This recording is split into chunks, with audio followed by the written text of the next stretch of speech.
So types of data in clustering analysis. So the dataset or the particular application on which we are applying the clustering may include different types of variables. How the particular clustering algorithm will deal with these different types of variables we'll see in the next slides. So we will see one by one all these kind of variables: interval scale variables, binary variables, nominal, ordinal and ratio scale variables, and a variable of mixed type. So any dataset may include any kind of these or a mixture of these kind of variables. So in that case, how we will a particular clustering algorithm will deal all these kind of variables.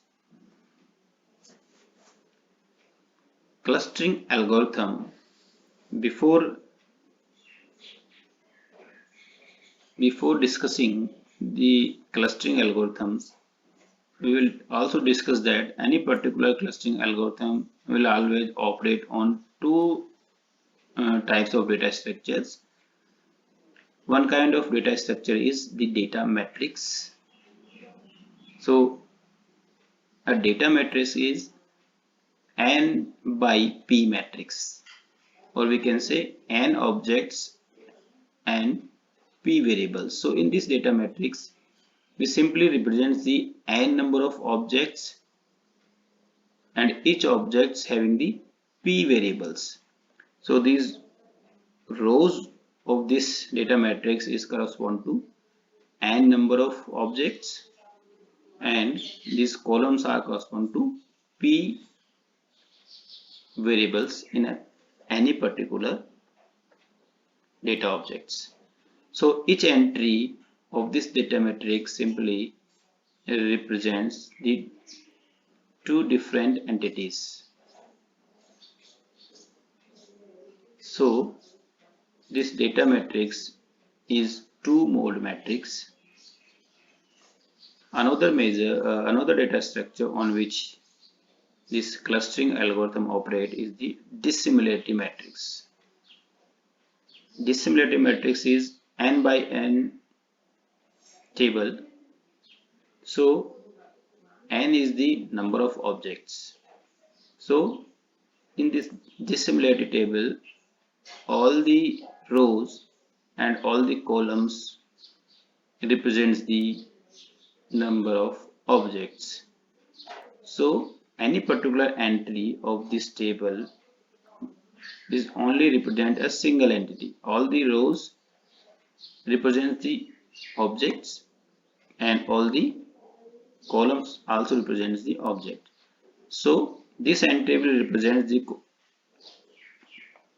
first object and and first. This entry represents the second object by first object.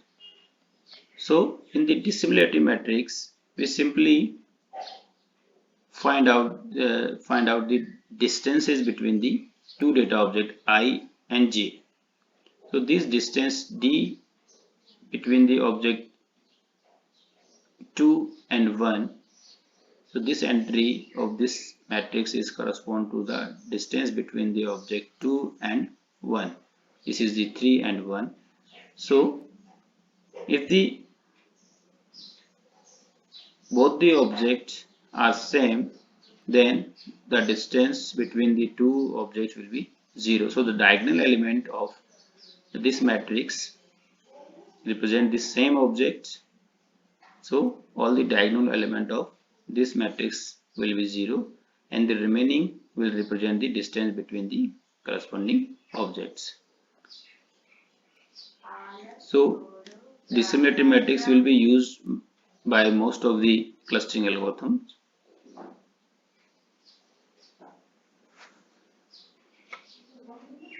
So as we know, the clustering algorithm may operate on different types of variables, and the criteria for clustering algorithm is to measure the similarity in terms of the distance function, and this distance function is simply a matrix Dig. Since this definition of distance function are usually very different for different types of variables, so we will discuss in our next slide that how we calculate this distance for Boolean variable, for categorical, for ordinal, and for ratio scale variables. Sometimes the weight should be associated with different variables based on application and data semantics.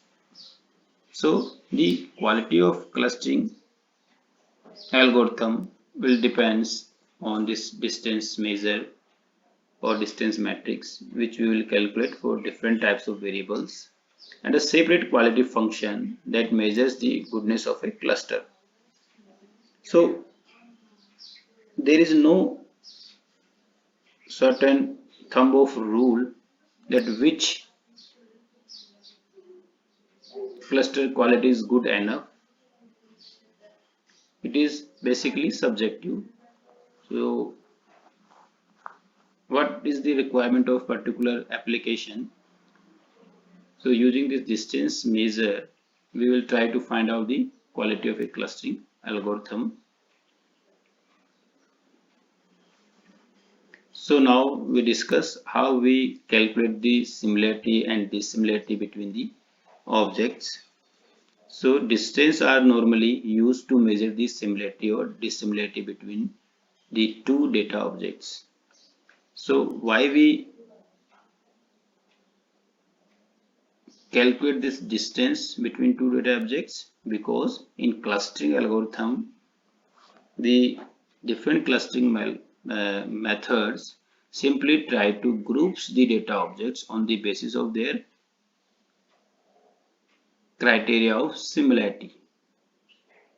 So how two objects are similar, on the basis of this we will place these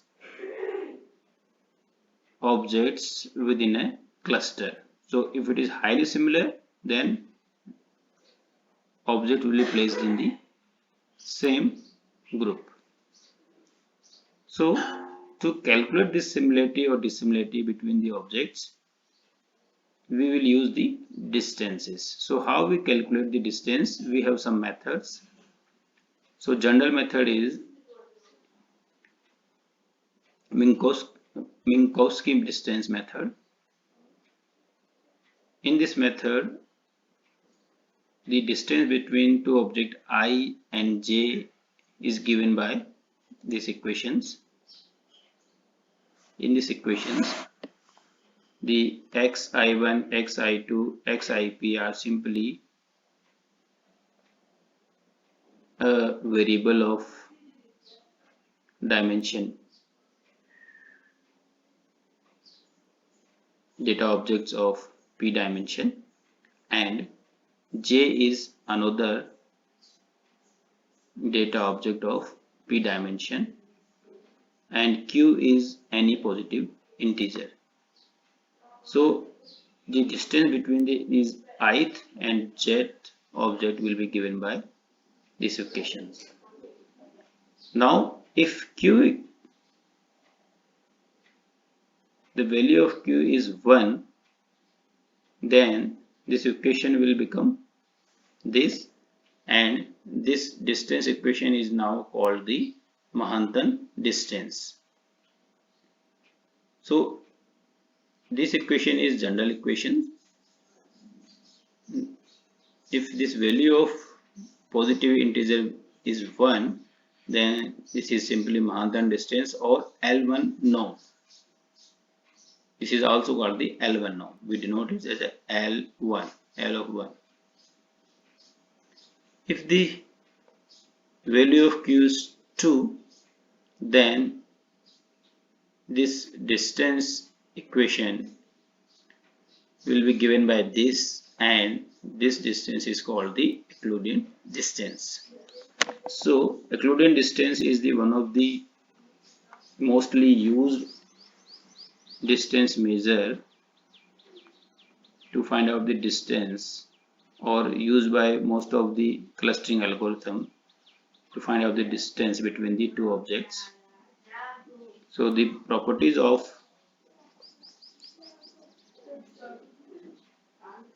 this distance measured are the distance between I and jth object will always be a positive value. Second property is the distance between the same objects will be 0. The third property is symmetric property. Fourth one is fourth one is fourth one is a triangular property. So these are some commonly used distance measures. Another, also one can use the weighted distance, parametric Pearson product, momentum correlation, or other dissimilarity measures.